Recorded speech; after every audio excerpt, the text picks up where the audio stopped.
Assalamu alaikum. Një ditë një mësuese kishte vendosur që nxënësve të saj t'u bën një dhuratë. Por për ta fituar atë dhuratë, ju kishte bërë nxënësve të tyre një detyrë që ata duheshin ta bënin. U kishte thënë që ta bënin një esej, një temë të bukur dhe të flisnin për atë temë dhe ta shënonin dhe t'ia dërgonin pas një ore mësueses. Pas një ore, gjithë nxënësit ishin të motivuar dhe e shënuan atë temë, atë esej cilën u kishte detyruar mësuesja që ta shënonin.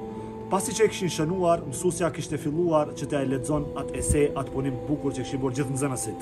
Ishte e vështirë që ta përzgjedhte se cili ishte fituesi i kësaj eseje. Por pasi që i lexoi gjitha esejt, mësuesja nuk kishte mundësi që ta zgjedhte fituesin pasi gjitha ishin shumë të bukura.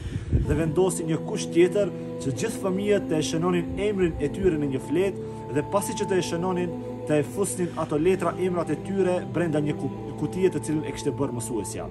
Pasi që nxënësit i shënuan gjitha emrat dhe mësuesja filloi dhe i hapi gjitha letrat dhe e nxori një emër që ajo ishte fituesja. Ajo ishte Wasa.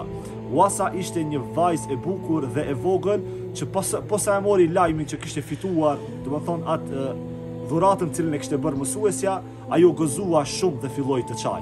Filloi të çaj aq shumë sa që u gëzua te i mase. Mësuesja shkoi në shtëpi dhe këtë ngjarje cilën e tregova i rrafeu burrit të saj. Dhe duke ia rrëfyer, fillonte të çante mësuesja dhe ishte emocionuar shumë pasi që në atë kuti cilën fëmijët kishin filluar dhe i kishin shënuar emrat e tyre, atë nuk e kishin shënuar asnjëri prej tyre emrin e tyre, por gjithë e kishin shënuar emrin e Wasas që të e merr atë problem të cilin e kishte dhuruar mësuesja. Pasi që gjithë nxënësit e kishin ditur që Wasa është një vajzë e varfër dhe nuk ka mundësi që t'i bën dhurata vetvetes, por ato u kishin mundsuar pasi që e kishin ditur gjendjen e rëndë të saj ekonomike.